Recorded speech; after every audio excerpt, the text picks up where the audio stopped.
বগুড়ায় আলুর বাম্পার ফলন হয়েছে, তবে আলু সংরক্ষণে কোল্ড স্টোরেজে ভাড়া বাড়ানোয় কৃষকরা আলু রাখতে সাহস পাচ্ছেন না। বাজারে এনে আলু বিক্রির চেষ্টা করছেন তারা। বগুড়ার পাইকারি মোকাম রাজাবাজার থেকে জানিয়েছেন উত্তরাঞ্চলীয় ব্যুরো প্রধান চপল সাহা।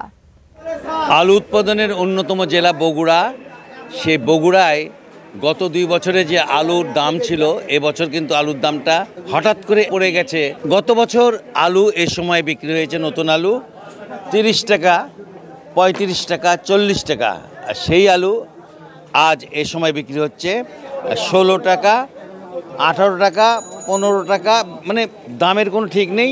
আমরা একটু আলুর যে কৃষক তার সাথে কথা বলবো যে আলুর দাম এত কমার পিছনে কারণটা কি।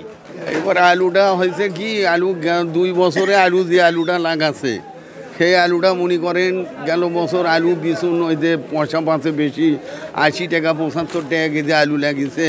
সেই আলুর জন্য এবার মনে করেন মানুষ যাই যেটি পাচ্ছে সেটি মনে করেন লাগাচ্ছে, কোনো জমি এবার ফাঁকা রাখিনি। তখন এই জন্য আলু আপনার 12 টাকা 13 টাকা কেজি আলু বিক্রি হয়েছে। আপনারা শুনছিলেন যে আসলে আলুর ব্যাপারে উনি যেটা বলছিলেন, এবছর কিন্তু আমাদের কৃষি বিভাগ জানিয়েছিলেন যে আলু উৎপাদনের লক্ষ্যমাত্রা এবার 12 লক্ষ টন। সেখানে কিন্তু আলু উৎপাদনের লক্ষ্যমাত্রা 12 লক্ষ টন ছাড়িয়ে গেছে আর কি।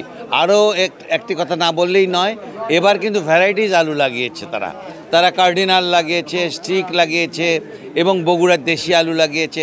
এছাড়াও হাইব্রিড জাতের কিছু আলু লাগিয়েছে, যে আলুগুলো একটা প্রায় হাফ কেজি 1 কেজি ওজনের। তো মোটামুটি বগুড়ার বাজার থেকে এই ছিল আমার কাছে সর্বশেষ সংবাদ।